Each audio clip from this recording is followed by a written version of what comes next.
The deep dark mistake. The steady clack clack clack of iron wheels on rails echoes through the narrow tunnel. 4 minecarts, overflowing with raw iron and coal, glide in a row. Steve leads the pack, his torch flickering. Almost to the surface, boys. I can practically taste the mushroom stew. I just want to see the moon. It's too quiet down here today. Suddenly, Miner 4 stops his cart. He stares into a dark alcove on the left. A rhythmic, dry hissing fills the air. Wait, do you guys hear? From the shadows, a creeper waddles into the light. Its pixelated face is frozen in a frown. It begins to flash white. Jump! Get back! Miner 4 scrambles out of his cart, but he's too slow. A massive explosion rocks the tunnel. Dust and gravel rain down. When the smoke clears, the entire left wall of the mine shaft has collapsed into a jagged crater. Miner 4 is shaken but alive, his cart now a pile of twisted iron. Everyone up? Move! The structural supports are gone. The 3 remaining miners pile into the surviving carts, Miner 4 hitching a ride on the back of Miner 3's cart. They kick into high gear, racing through the unstable tunnel. As they round a bend, a rhythmic rumble starts from the darkness ahead. Out of the gloom, 2 empty minecarts come flying down the decline at terminal velocity. Look out! Stray carts. The first stray cart slams into Miner 2, sending him flying into a ravine. The second cart hits Miner 3 and Miner 4 with a sickening thud. Miner 3 is thrown against the stone wall, falling limp, killed instantly. Miner 4 is sprawled on the tracks, gasping for air. His health bar is flashing red. He reaches a hand out towards Steve. Help. I can't. Steve leaps from his cart to reach him, but the air suddenly fills with purple particles. A low, distorted warble echoes. An Enderman teleports directly onto the tracks, towering over the fallen rookie. Its long, spindly fingers twitch. Before Steve can draw his sword, the Enderman strikes. Miner 4 lets out a final, shaky breath and vanishes into a cloud of gray smoke. Steve stands alone in the silence of the broken mineshaft. He slowly reaches up and pulls back his hood, revealing his iconic blue shirt and weary eyes. Steve, quietly, just another day in the pits. The purple haze is thicker now. Steve's eyes flicker with a faint violet light. He's losing himself. He stumbles toward his chest, fumbling with obsidian and diamonds. Not like this. With a heavy thud, he slams an enchanting table onto the stone floor.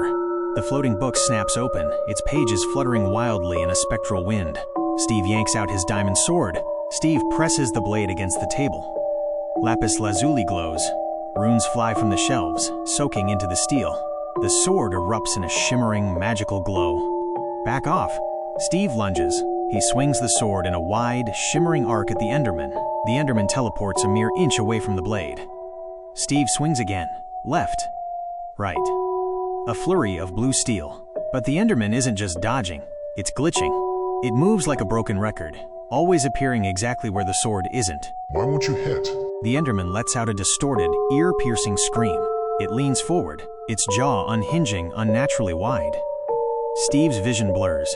The purple particles start crawling up his arms like static. No. Steve turns and bolts. He hits the water elevator, splashing upward, then begins a frantic scramble up the stone stairs toward the surface. He can hear the VWOOP of the Enderman right behind his ear. Every time he looks back, those glowing eyes are closer. Steve bursts out of the cave, opening into the cool night air. He's exhausted, his hunger bar shaking. He trips over a patch of grass and rolls. The Enderman looms over him, blocking out the moon. It raises its long, spindly arms to deliver the final blow. The possession is almost complete. Steve's skin begins to flicker dark. With his last bit of stamina, Steve lunges upward from the ground. It's a desperate, messy strike. The enchanted blade connects squarely with the Enderman's chest. The purple fire on the sword flares bright white. The Enderman freezes. Its body ripples like a reflection in a pond. Then, with a final hollow cry, it shatters into a cloud of dark smoke and a single, glowing ender pearl. Steve collapses onto the grass, gasping for air. The purple glow fades from his eyes. The sun begins to peek over the horizon, turning the blocky landscape gold. Steve picks up the pearl. He looks at his reflection in the enchanted sword. He isn't a puppet. He isn't a ghost. My turn now. He stands tall as the music. Sweden begins to swell. He's not just a survivor. He's the king of this world. The air grew thin and cold as Steve stood atop the final ridge. In his hand, the last ender pearl pulsed with a rhythmic violet heartbeat. With a deep breath, he launched it into the sky. It didn't arch or fall. It hovered, vibrating intensely before plunging straight into the earth beneath his boots. He had found it. The heart of the stronghold. Steve tunneled down, the sound of stone giving way to the mossy, cracked bricks of a forgotten age. He navigated the labyrinthine corridors, bypassing rusted iron bars and dusty libraries, until he reached the chamber he had seen in his dreams. The end portal sat silent in the center of the room. It was scarred and incomplete, several frames missing their vital spark. Steve reached into his pack, pulling out the crafted eyes of Ender. One by one, he set them into the cold stone sockets. As the final eye clicked into place, the room shook. A roar of static filled his ears as the center of the frame dissolved into a swirling, infinite void of midnight blue and stars. One strike to end the night. Steve stepped through the rift. The end was a desolate island of pale stone floating in a sea of nothingness. Above, the Ender Dragon circled her obsidian pillars, a shadow against the purple sky. She dove, a screeching gale of fury aimed directly at the intruder. But Steve was ready. He drew his enchanted sword, the blade glowing with a fierce, rhythmic blue light. As the beast reached the center fountain, Steve didn't flinch. He swung. The blade connected with a sound like shattering glass. A massive surge of energy rippled through the air. The dragon didn't roar, she simply froze. Cracks of brilliant white light spiderwebbed across her scales, and with a soft whoosh, she dissolved. No explosion, no debris, just a cloud of shimmering gray ash that drifted away into the void. A new beginning.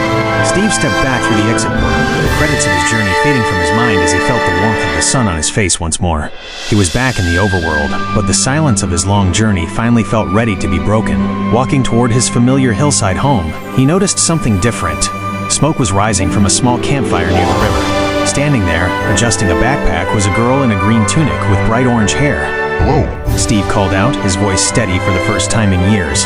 The girl turned, a surprised but friendly smile crossing her face. Hi there. I'm Alex. She replied. Steve greeted her with a nod and a shared loaf of bread. The lonely nights of fighting shadows were over. Side by side, they watched the sun set over the square horizon, ready to build a new world together. The end.